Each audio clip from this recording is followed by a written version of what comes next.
Welcome to All Home Care Matters, the show where we discuss all things home care, with discussions on important age-related matters and topics. Brought to you by Enriched Life Home Care Services, the #1 rated home care provider in Michigan by Top Rated Local.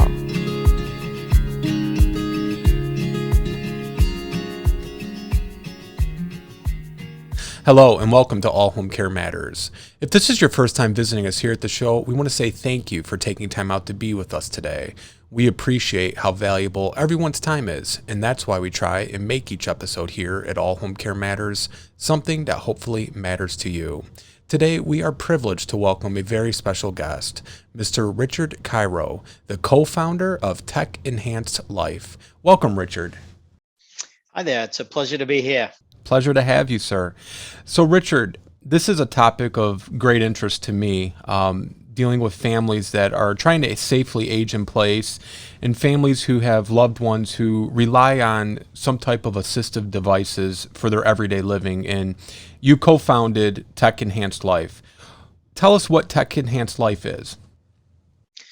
So we do several different things. We operate a website that's got all sorts of in-depth reviews and insights for older adults and their families.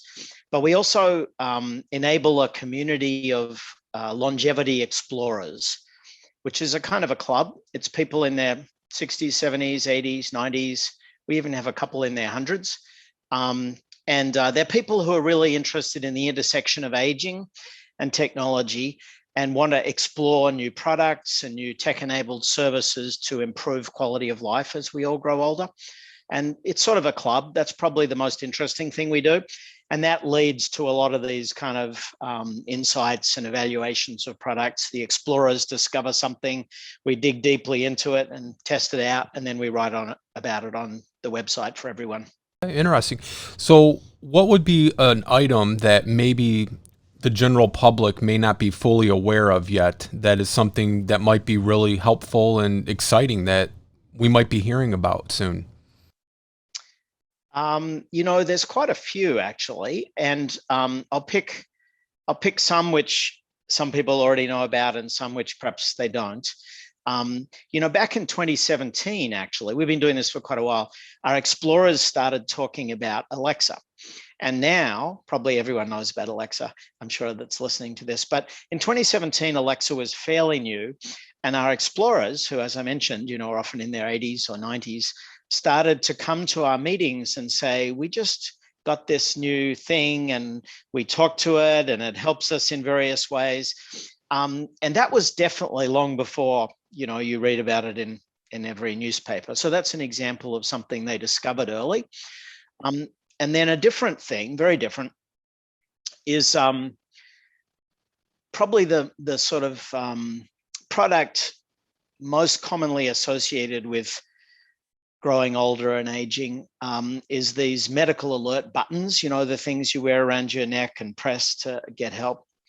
And so, we've looked at those for years, but there's been this trend in the last couple of years for consumer electronics products like an Apple Watch is a perfect example, to start to incorporate these kind of age tech concepts into them.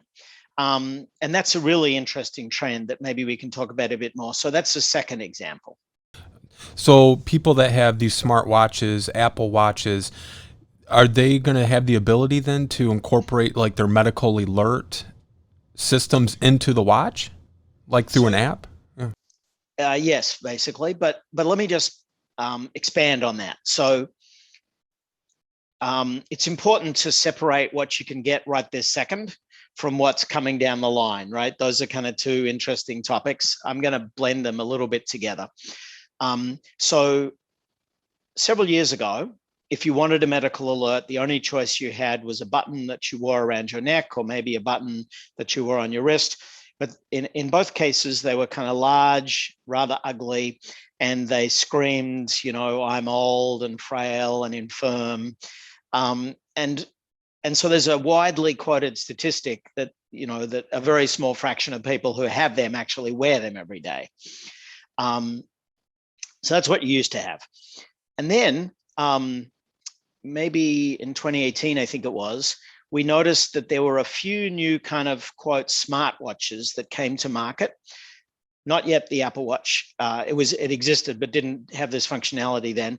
And these products, they look like a smartwatch. And so they were aspirational, I call it. They were something you'd want to have rather than an ugly thing you really don't want to have. And they included some of the functionality of these medical alert buttons. And we looked at them very carefully in 2018 and wrote a lot about them. And at the time, if you cared about perfect alert functionality, the watches weren't quite as good as the buttons, right? But they were good. They work quite well for certain types of people, but if you wanted perfection of safety, maybe you wouldn't choose the watch. So now, since 2018, first of all, the Apple Watch has started to incorporate these features, and you could still argue it's maybe not identical to the buttons, but it's getting very close. And there's been a stream of new products, so there's now probably 3 or 4, which have various degrees of smartwatch features and medical alert features so that you can kind of pick the product you want, ranging from very like a smartwatch to more like a medical alert. And the key difference of all of them is they look nice and they're something which you wouldn't be ashamed to wear. And so I think that trend, I think that's part of a larger trend, which is consumer electronics starting to incorporate age tech features so that you no longer have to be stigmatized by having useful products. Sure, and just to touch on the Alexa, revolution, I call it.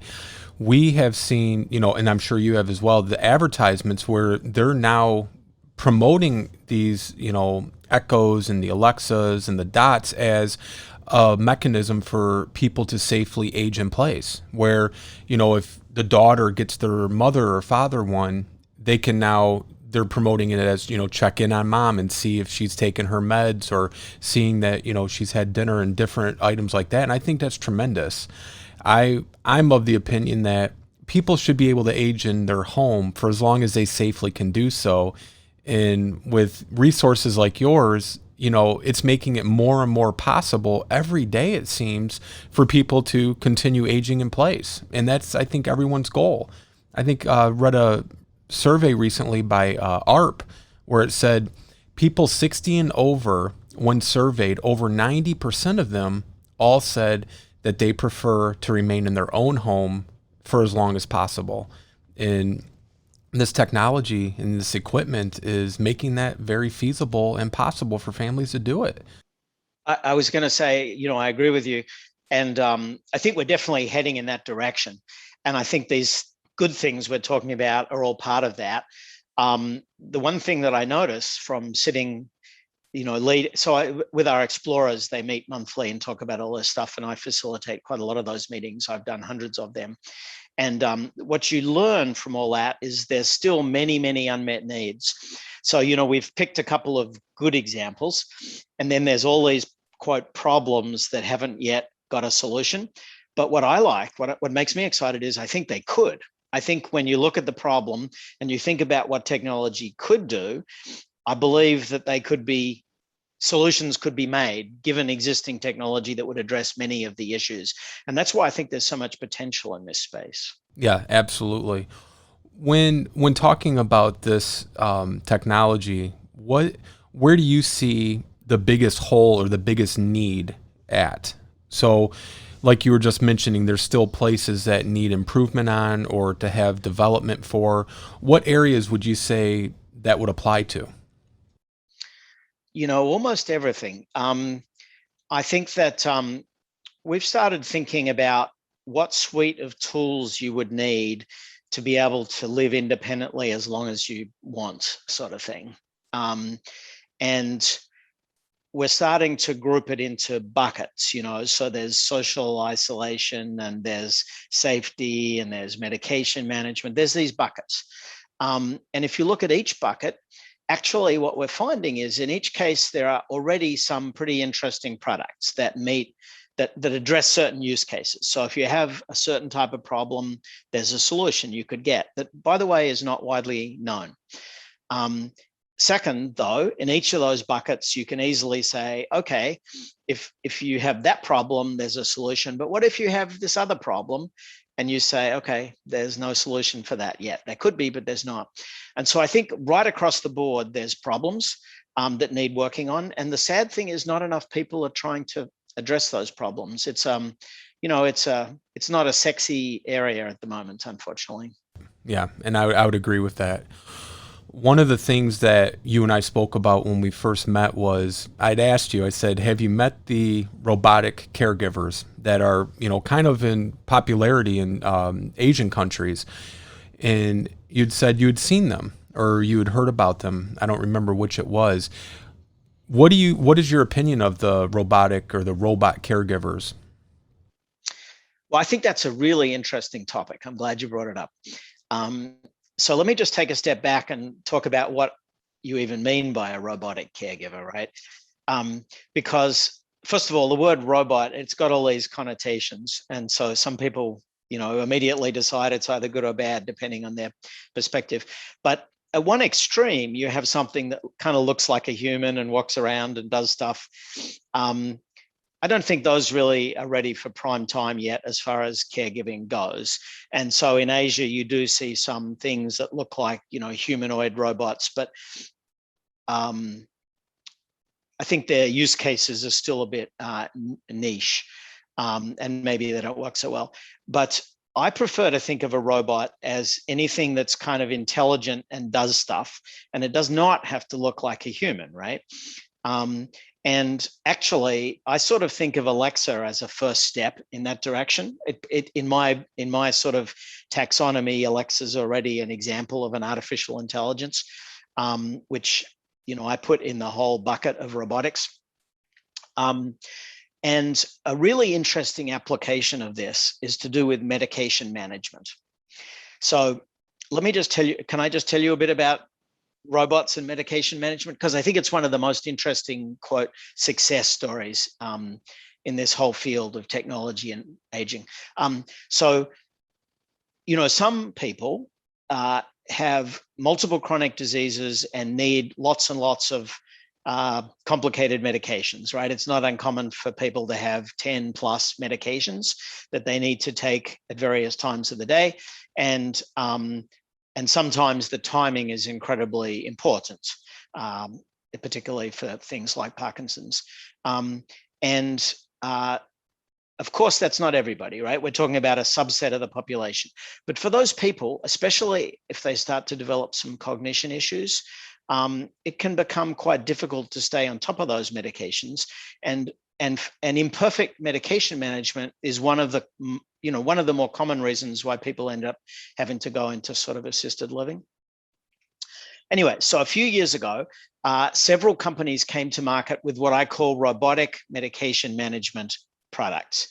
And they don't look like a humanoid, they look like a box. But what's really interesting about them is to use them, the caregiver just pours the medication into buckets in the top of these products. They don't have to carefully pick out one pill for Monday morning and another pill for Tuesday morning. And then somebody, the caregiver, has to enter into the software what the medication regimen is meant to be, like one red pill on Monday morning, one blue pill in the afternoon, and so on. And the machine inside has this robotic mechanism that picks up the appropriate pills and spits them out into a little glass jar at the bottom, according to the schedule. And so it eliminates all sorts of the issues. In particular, it eliminates the issue of having to sort out the medications into specific doses by day.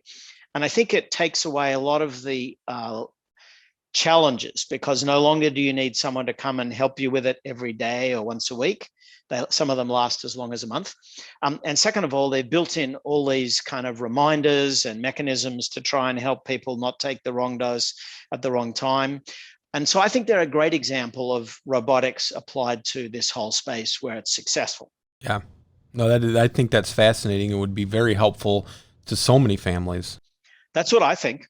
Absolutely. It's because, if the person lives alone, you have your visiting nurse come and help dispense that, or, if your spouse is helping you, that's tremendous. And I do want to mention right now, we're going to have a link, to your website in the show notes and in the YouTube description, so that families and our viewers and listeners can go and they can read your reviews and what you guys are recommending and the different services that you have.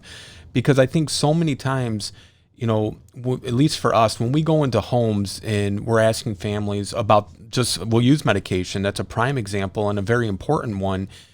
How do you get your medications, regimented for the week or for the month?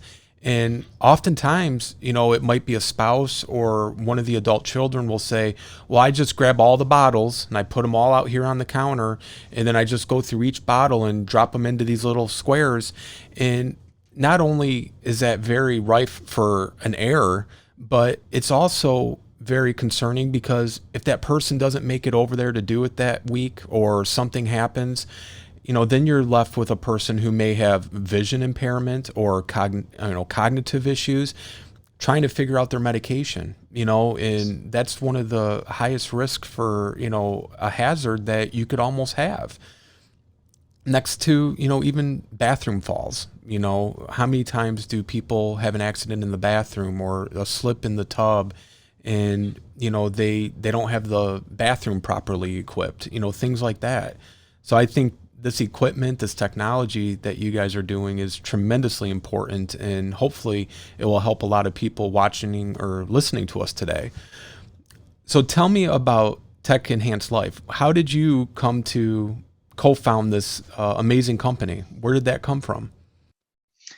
Well, it's a bit of an experiment. It always has been, actually, and still is. I and some colleagues here in Silicon Valley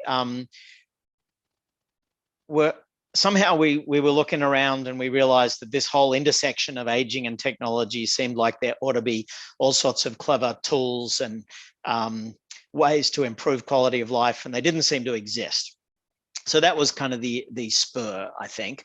And then as we started to explore it, we learned something kind of interesting, which to this day I find kind of shocking. There's quite a few organizations devoted to innovation and aging and, blogs and things. And what's interesting about them is they're mostly young people talking about new ideas and products they're going to develop and things like that.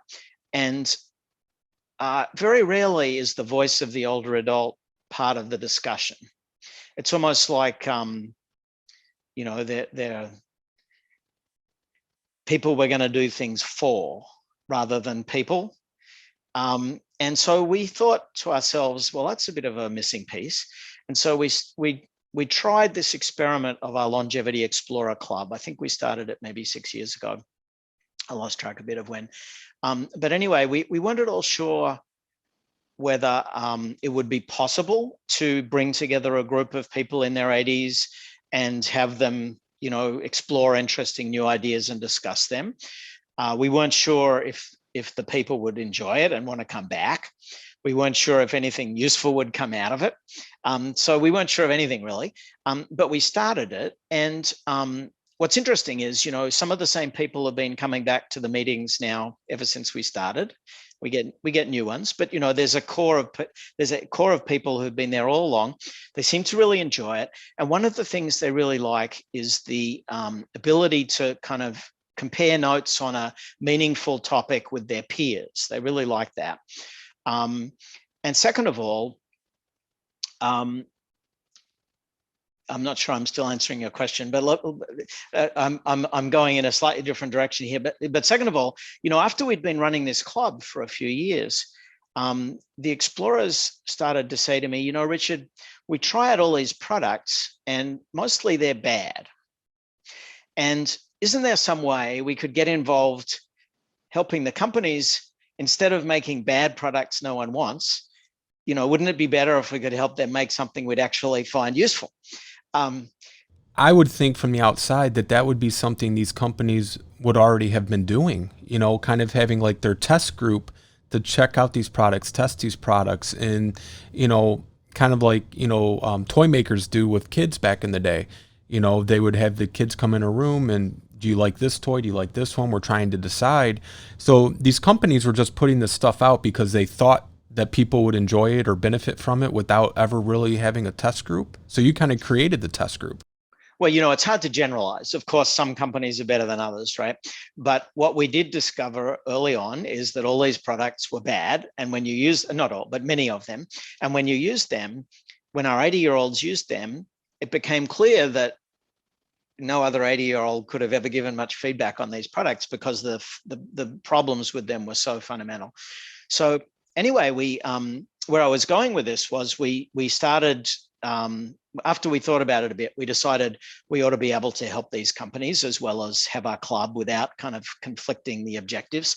And so now we've done quite a lot of projects with companies where we help them. And the sort of projects we do always involve our explorers, or almost always.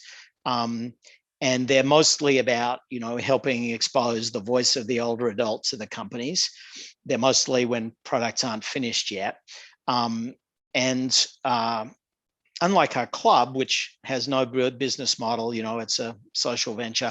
When we help companies, we think it's a valuable service and we expect them to pay, and they're happy to pay. And our explorers always get paid. That's one of our kind of key principles. If we do a project for a company, the explorers benefit financially. Where I was going with all this is that the other reason the explorers like this is if they get involved with helping a company, we got, before COVID, we would go to the company and the explorers would be there, and there'd be this room full of young engineers and developers hanging on every word of the explorers. And the explorers would come up to me afterwards and say things like, Richard, this is the first time anyone's bothered to listen to my opinion for years. And they just really liked it, and the fact they got a bit of a small check as well was that wasn't the key thing, but it was. I mean, we live in America, right? So everything, your value is associated with whether you got paid or not. I'm sorry to say, and so for these explorers, the idea that now what they were doing was seen as something that was worth paying for, they like that. Yeah, well, and they feel valued, right? I mean, like you said, oftentimes I've always said, unfortunately, I feel like a lot of our elder population is sometimes an afterthought, that they're not considered. And, here you guys are showing the value, right? I mean, they have so much to offer, and it's a huge industry. I mean, you got the baby boomers, and, and then you have the ones that are, post baby boomers. There's a lot of value to what they can offer, not only just on, these explorer groups, but just in, society as a whole, right? Just when you think about what they've been through and what they've lived through, and, Yes. it's tremendous. And, we always, with our staff, we always preach, dignity, respect, of the utmost. Even if somebody has dementia, they still require your respect and to maintain their dignity. So I think it's tremendous. I'm curious, are there any devices that we may know of that you guys had a big input on that people might be aware of? I think, well, first of all, some of the work we do for companies, is meant to be confidential, so we can't talk too much about it. But we've helped with quite a few very interesting products, most of which haven't yet got to market. So I'm hoping we'll be able to give you a list at some point. Some of the stuff that we can talk about that I think is particularly interesting is some work we did with UCSF, which is a big sort of teaching academic medical center here in San Francisco. And they have a group of super experts in the idea that particular types of games can improve cognition, or at least help prevent its decline, right? And they've been researching on that for years. And they had got to the point a couple of years ago where they decided they understood the principles, and they wanted to make an actual game that they could bring to market that would help cognition skills in older adults. And so they developed a prototype, and they had a grant from, I think, the NIH, one of the government granting bodies, to develop it and test it and roll it out. And they included the longevity explorers in their grant as a sort of a small piece of what they were going to do, where we would help them not design the app, but evaluate how well it worked. So we did 2 separate explorations for them, one with the first version of the prototype, and then one after they'd fixed it again 6 months later.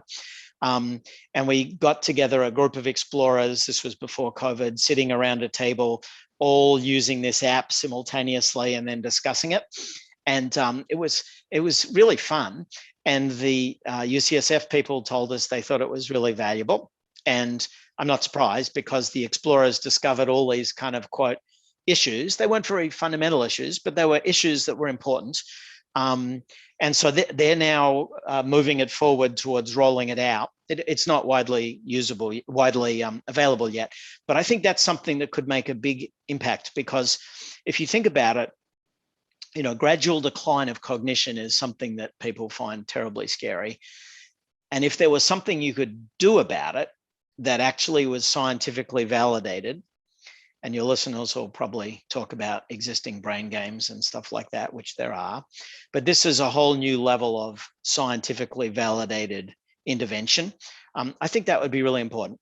Okay, I agree completely. And I just think it's tremendous that it's the population that these items are the ones having a direct impact on how they're developed. I think that is tremendous. So just a little fun question. Do the explorers have matching shirts or insignia that you guys can all go out together so you're noticed? Do you know they do not? We haven't really tried to go down that path. It's an interesting thought. Yeah. So one thing we come across quite often is, when we approach families who need help for a loved one, we try to help identify items and equipment that could help their aging in place safely.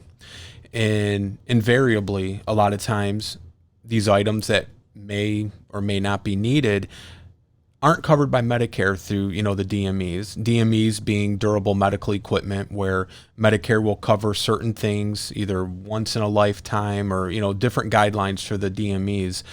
And how do you see a lot of this tech stuff? Do you see that as a possibility ever getting covered under the Medicare DME provision, or where, because technology is expensive, and certain things more than others?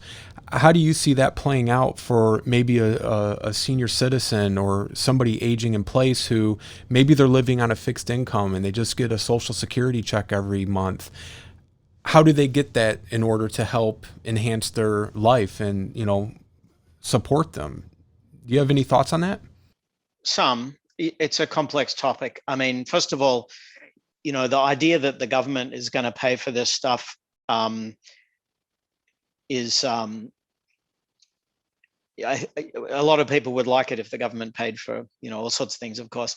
But I mean, there's an inherent conflict between the idea that you're using something new that just came out and the idea that the government would be paying for it, because everything the government does is kind of slow, right? So things that DME pays for are mostly things that were developed many years ago. Excuse me. So most of the stuff we've talked about so far is not covered by that. I think maybe it will be one of these days. That would be great. But I think that this cutting edge stuff is almost entirely, paid for by the older adult or their family. I think the one thing to think about is a lot of this stuff helps you stay in a place where you want and not go into an assisted living facility. And of course, the costs of an assisted living facility are quite large. And so, when you talk about the cost of technology, it's tiny compared to the costs of the alternatives, or of having someone come to your house. Take medication management. If you have to pay someone to come to your house to put the pills in the little containers, that would cost vastly more than these machines. So I think it's important to put it all in perspective. And I agree completely. A lot of times, families will say, well, it's more affordable to go into assisted living, which isn't necessarily true at all, but they don't know because they're just in the beginning stages of researching it. And the difference is with assisted living is, one, you're signing, a lease or a contract, and you have to pay regardless if you are there 1 day a week or 7 days a week, because you're supposed to be living there anyhow. But if, let's say, they take the route of having in-home care, well, you can pick and choose how much time you want to have help. It might only be 2 days a week that you need the help for 4 hours. And, the part that always bothers me is how many families call, like with our company, they'll call and say, we need to have help. It's 12 hours a day or 24 hours a day. And we'll say, okay, where do you live at? And then oftentimes they'll say some name of an assisted living facility. Well, that kind of is contradicting why you went to the facility, but they don't understand that the support at the assisted living only goes so far. And then the facility will say you either have to go up to the next level, which would be like the nursing home level, or you need to bring in an outside company to provide the care and support for your loved one. Now you're kind of stuck in a quagmire where you're paying the facility to live there, and then you're paying a company for the care. Well, you could have done that at your house, but I agree. A lot of times that upfront cost for like the medication box, it might be, how much are those, by the way? They vary, and some of them you pay once up front, some of them you have a monthly subscription. So I'd rather not throw out any numbers on the call. But on our website, there's a whole lot of stuff about it, including what they cost when we bought them. They're not. I think the way to look at it is, if you're used to buying iPhones and things, they seem comparable. If you're really economically disadvantaged, they seem expensive, but they certainly are cheap compared to humans doing the same job in most cases, I would think. I would agree with that. Absolutely. So on your website, can people read, and if they discover something that they would like to purchase, can they purchase it directly from Tech Enhanced Life? No, we don't sell anything, but when we review a product category, that we always include, a link to the vendor so that they can go there if they want to buy something. Okay. And because one thing that you and I spoke about when we first met was, I said, a lot of times, and you've touched on this, Richard, where sometimes products, families purchase them and they're not very practical or fundamentally sound for what their purposes are, but they're kind of stuck with it at that point.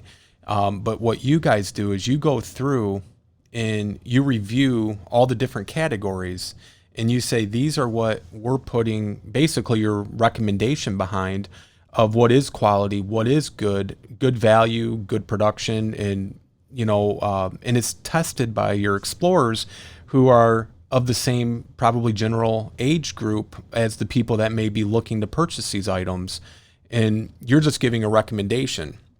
I kind of call it like a consumer's report for medical equipment and technology to help people safely age. Would you say that's kind of how you look at it, or? That's one element of what we do. I think it's not the only thing we do, but let me just build on what you said.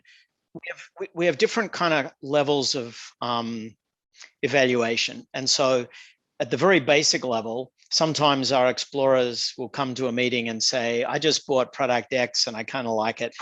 And, that's one person's recommendation, right? And so that's on our website, but really, you have to remember that's just one person's recommendation. But then at the opposite extreme, sometimes we'll pick a whole product category. Medication management is a good example, as are the smartwatch medical alerts. And we'll decide that's important enough. We want to invest our time and energy in actually acquiring all the products and doing a hands-on evaluation using some sort of quasi-rigorous test protocols that we develop. And that's a very, in that case, when we recommend something, we feel like we've really done an exhaustive study and we want to stand behind that recommendation. So we don't do that for everything. So there's levels of rigor in what we do, depending on the product category. Okay. How many explorers do you guys have in your group? So we started with these face-to-face groups, right? And they were geographical. The first 5 we did were in the San Francisco Bay Area. I thought I heard that California accent, Richard. There you go. My accent is actually Australian. But then we started opening it up to groups in other parts of the country face-to-face groups, and so there are some face-to-face groups in various other places. And then during COVID, we turned those face-to-face groups into, quote, virtual groups. And also during COVID, we realized that if we could do virtual groups, they didn't really need to have a geographic focus anymore.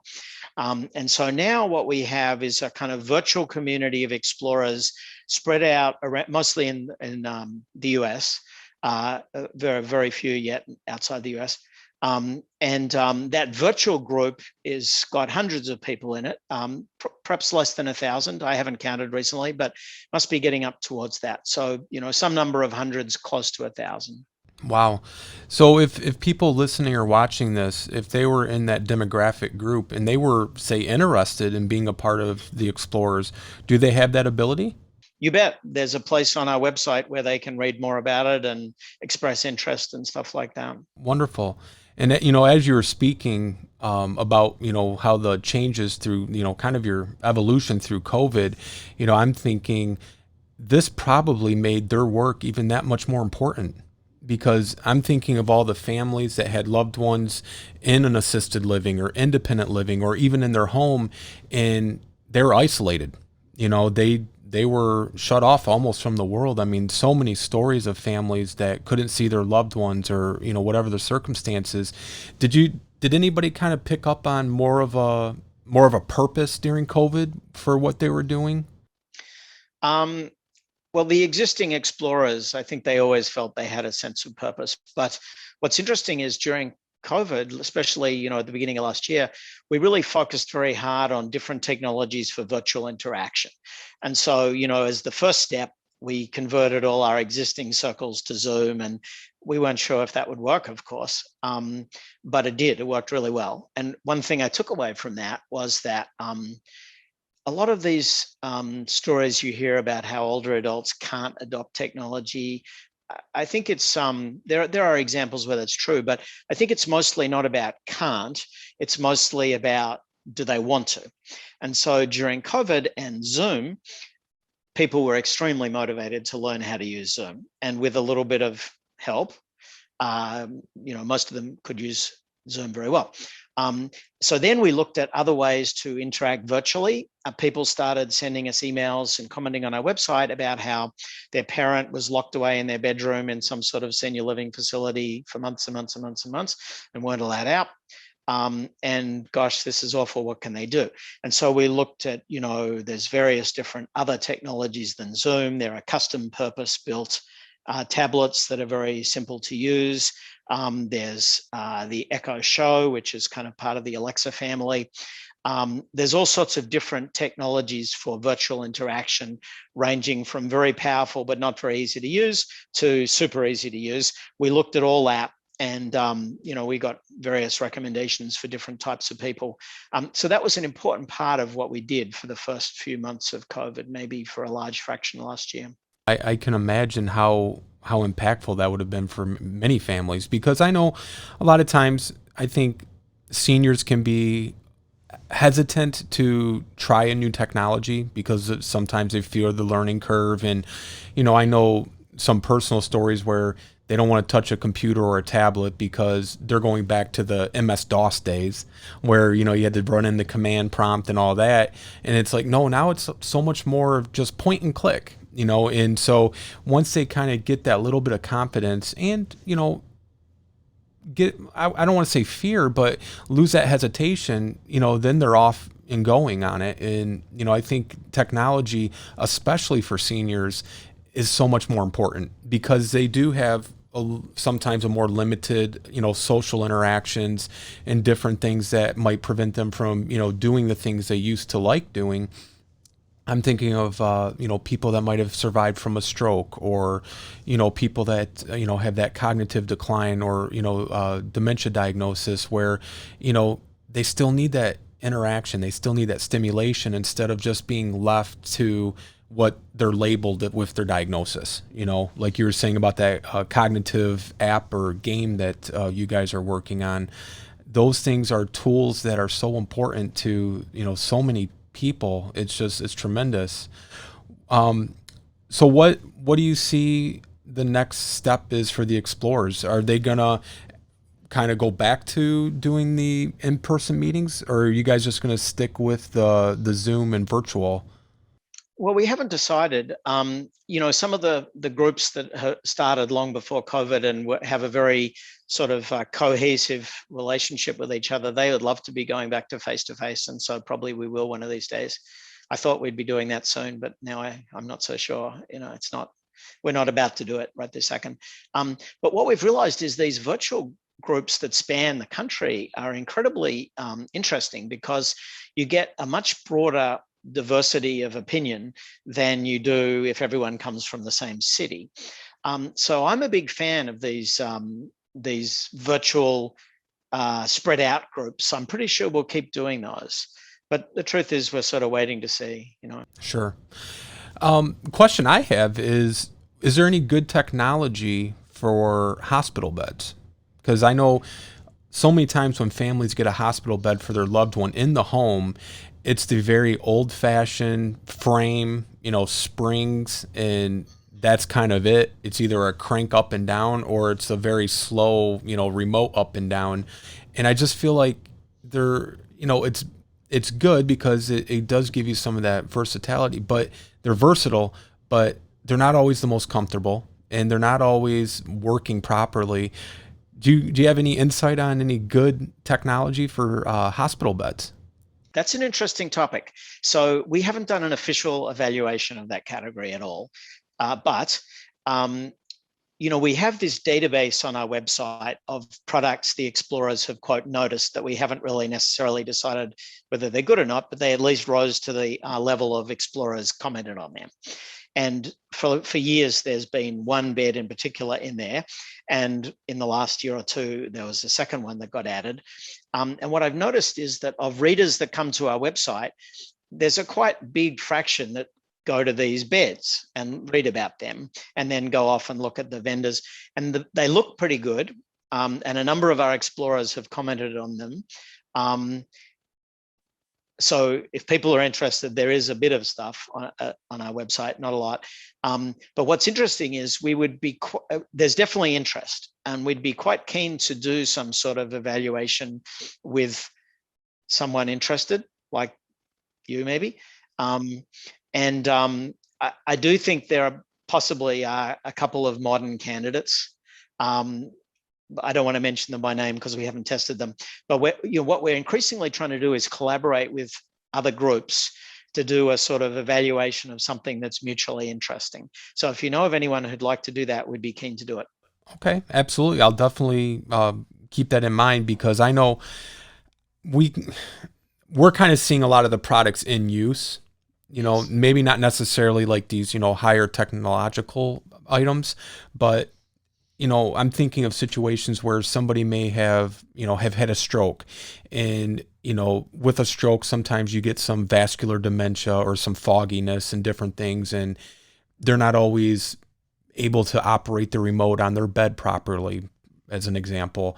And I've always thought it would be fascinating if there was a way to safely have a bed that was more voice activated, where you could say, raise the bed, stop, and then it stops, something along those lines, because I think that'd be very practical for families. I don't know what the cost would be, but I think that kind of technology would be very, very helpful.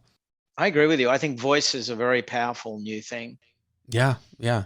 We've been doing a sort of deep dive into smart home technology and how it can be useful. And a lot of that has to do with voice. And there was something that we published just last week from one of our explorers who had been putting together what he called a smart dementia-friendly thermostat. And what he was looking for was a thermostat that would allow a person with cognition issues to adjust it, but not allow them to accidentally set it too high or too low and change it every 2 seconds type of thing. And in addition, he wanted it to be voice controlled, which is good not just for people with cognition issues, but say people with vision problems. Right, exactly. And so there's this fascinating do-it-yourself solution that he put together. that involves a particular type of thermostat with a very simple rotating knob, but with some programmable controls to only allow it to do certain things.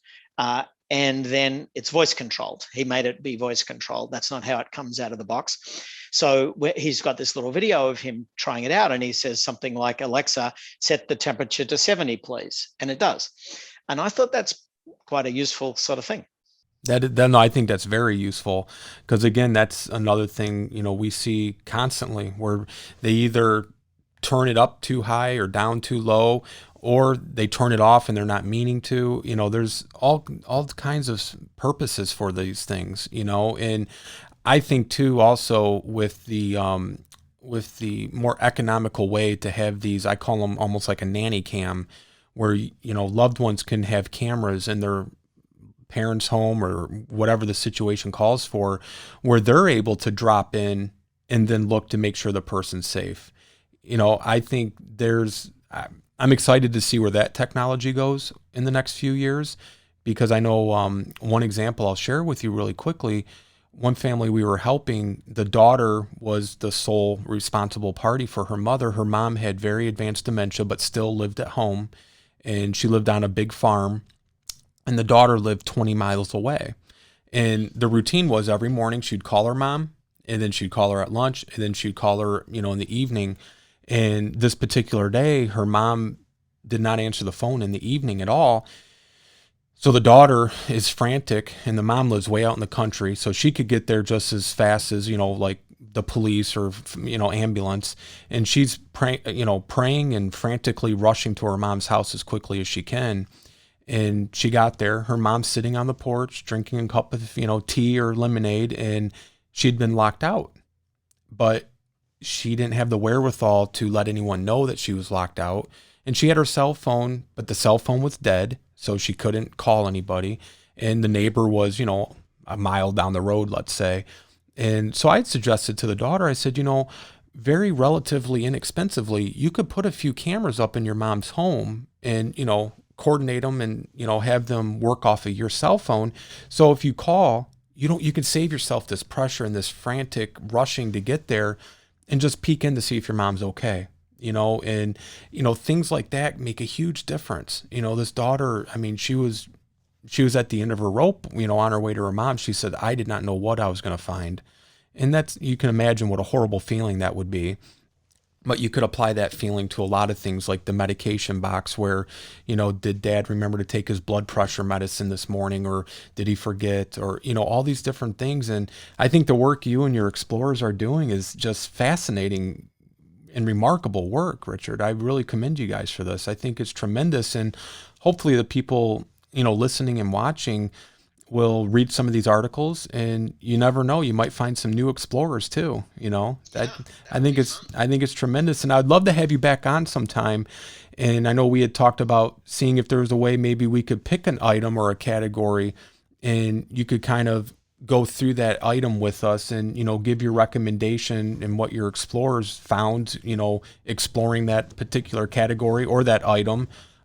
Because I know so many families that have emailed the show have, asked us to do one on DME equipment and, talk about it. And I think what better way than to have people who are of that demographic be the ones to share that information with us. I think that'd be remarkable. Yeah, that would be fun, wouldn't it? Hey, can I just pick up on something you were just talking about there? Yeah, please do. You were talking about the cameras and all that, and the the caregiver being able to see what's going on. I agree that has a lot of potential, but I just wanted to add that the whole issue of privacy is very important, right? I think that the exact details of how all that gets implemented need to be done carefully. And I think the older adult needs to be kind of in the loop about it. I think they need to understand what's happening if they can, and have a voice in it. So I just wanted to add that. Yes, and I agree fully. We recommend this to families who have a loved one that have, dementia or cognitive issues, or maybe they are physically disabled and unable, maybe bedbound, things along those lines, just for the family, but also for that loved one. Because like with this woman, when she was rushing to her mom's house, she said it had really shooken me up for, 4 days. She goes, now every time I call, if she doesn't answer, she goes, I got to, 20 miles to get to her mom's house. And she said, now I can just peek in. Okay, mom's watching television, or maybe she fell asleep. But yes, I agree on the privacy. I think that is of the utmost importance for all of us. And, there is limits to, the use of certain technologies. I think we all agree with that. But I'm just for the safety of that family and that person in that family. Because again, I agree. There's some other technologies than cameras that, sort of accomplish the same thing, but maybe raise less issues of privacy. And so I think that's also an interesting direction to think about. Yeah, I think that's a very interesting point. And I know even with the Alexa shows, you can drop in, and that's a nice feature, you can turn it off too. Because you can turn it off, and that's that's what we suggest to families, because you can set the reminders on them, and it gives that person who's using it, it doesn't replace human interaction, but they can at least, talk to it and say, well, what's the weather like? Or, play a song that that the person likes. So there's just so many possibilities with them. It'll be interesting to see in 5 years, 10 years, what becomes of, the Alexas and where they're at that point, because I'm sure they're going to be constantly improving them and expanding them. And, hopefully it'll all be for the betterment and safety of people. And, we can continue safely aging in place. Let's hope so.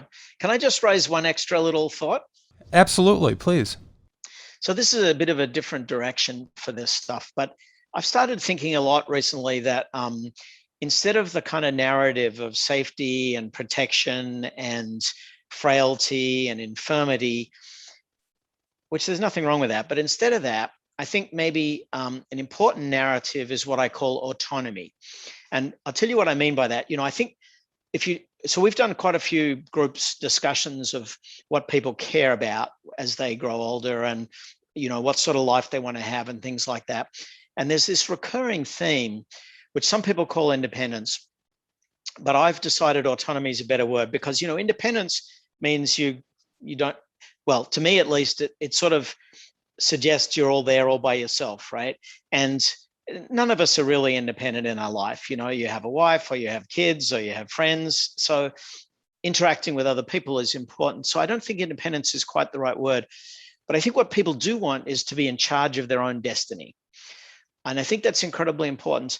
And I think many of the examples that our explorers are most interested in are not the ones about safety or frailty or infirmity. They're about autonomy. And if I just give you a couple of examples, one that I really like is actually ride-sharing apps like Uber or Lyft. Because if you think about it, once you get to the point where you no longer want to drive, or you can't drive, which happens to a lot of people, the ability to get from point A to point B, especially if you don't live in a big city, is challenging, right? And so there's solutions. There's the government-run or social worker-run paratransit that, is probably very nice and comes by sort of when they want to, not when you want to, and probably goes where they want to go, not where you want to go. But, it's okay.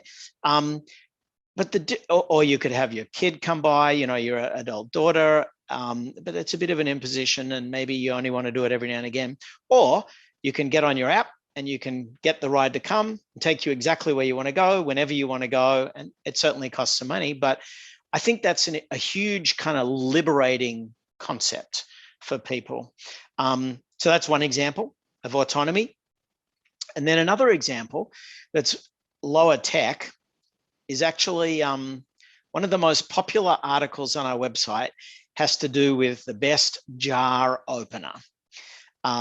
And, if you think about it, a lot of people eat food that involves jars, and a lot of people, due to arthritis or other issues, have trouble opening them.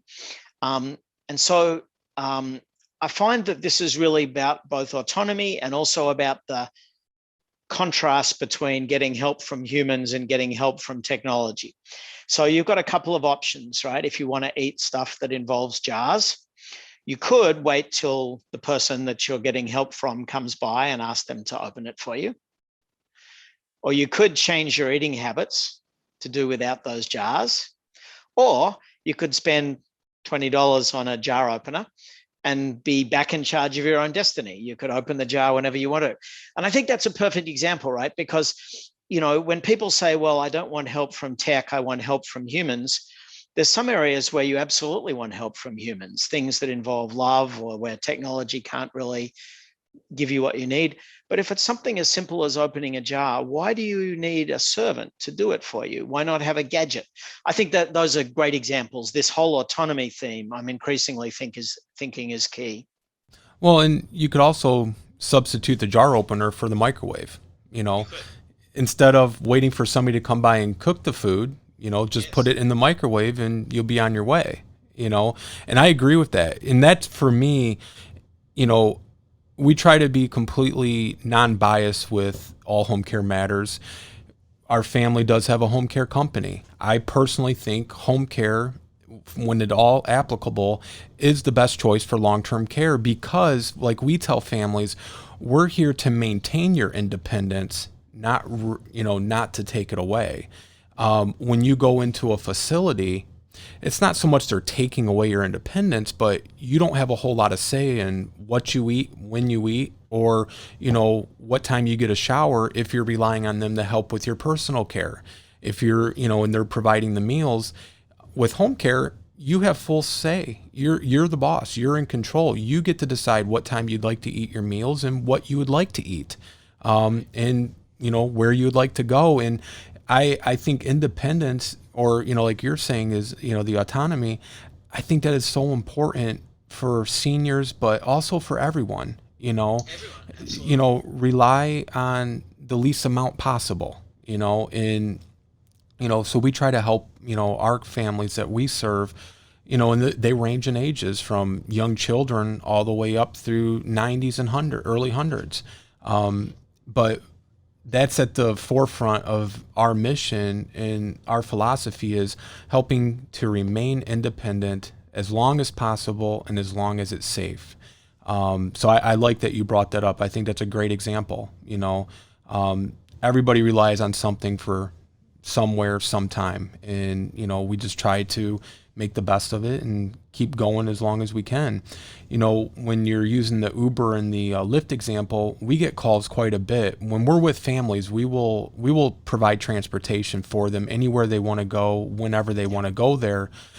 But what we don't do is provide a Lyft or an Uber service where a family will call and say, yeah, I just found you guys online and my dad has a doctor's appointment tomorrow. Can you come pick him up and take him? We can't. But if we were servicing him and he was under our care, we would do that as part of our care. But just to pick up and drop off, and that's one issue, with you guys, you're in San Francisco area, you probably have a lot of nice options for mass transit where, here we have Uber, Lyft, there is a wonderful senior community shuttle that will pick people up, but it runs on a certain schedule, like you said. Yeah. And one family has us helping them a couple days a week simply because there's no transportation, and their mother doesn't like using that city-provided transportation shuttle just for seniors because they get to go to the grocery store, but they get X amount of time in the grocery store, and then they can only bring so many groceries onto the shuttle, and then they get dropped off on the corner, and now they got to figure out a way to carry all these groceries to their house. I mean, it's wonderful that it's available, but it's not ideal, and so there's a lot of ways that Uber and Lyft would be a better option, but like you said, that's also not an option that is free, where the senior shuttle is. So they decided, we're going to get mom some professional home care so that they can take her shopping and on her appointments 2 days a week. And mom doesn't feel that burden of being rushed, or, mom would get really anxious, and she uses a walker. So that adds another dimension in there, and sometimes even a wheelchair. And so the senior shuttle won't bring a wheelchair on board, so if she's not having a good day, she's got to take the walker, then it might not be the best option or the best day to do it. And then she has to wait another week to then get her groceries. So, it's all about trying to enhance life and improve it for, for those we serve and the people that, are trying to find ways to improve their way of living, I think what you're talking about is the idea that there's this spectrum of options, right? And it's not about one option being better than the other. It's more about you want to have a spectrum of options, and some people will like one and some people will like the other. And I think they really interact a lot. I think there's always going to be things that you absolutely need a human for, but maybe you don't need it for everything. Right. Exactly. So, Richard, I just want to thank you for being here today. And I've really enjoyed our discussion on this technology and helping to improve lives and maintaining that autonomy as much as possible. Hopefully we can have you back and maybe we can pick a category or an item that we could discuss that I know a lot of people are always interested in. And, we will put your information on the show notes and in the description, and people can visit Tech Enhanced Life. And we really appreciate your time today. I enjoyed it. It was fun. Happy to come back. So thanks very much for having me. You're very welcome. Thank you so much, Richard. Thank you. Thank you for joining us today at All Home Care Matters. All Home Care Matters is here to help families as they navigate these long-term care issues. We also would like to extend our appreciation to Mr. Richard Caro, the co-founder of Tech Enhanced Life, for taking time out to speak with us today. Remember, you can listen to All Home Care Matters on any of your favorite podcast streaming platforms or watch the show on our YouTube channel. Just make sure to hit that subscribe button so that you never miss an episode. We look forward to seeing you next time here at All Home Care Matters. Thank you so much. Thank you for joining us today. We look forward to you joining us again on another episode of All Home Care Matters. To learn more about the show and to connect with us, visit us at allhomecarematters.com.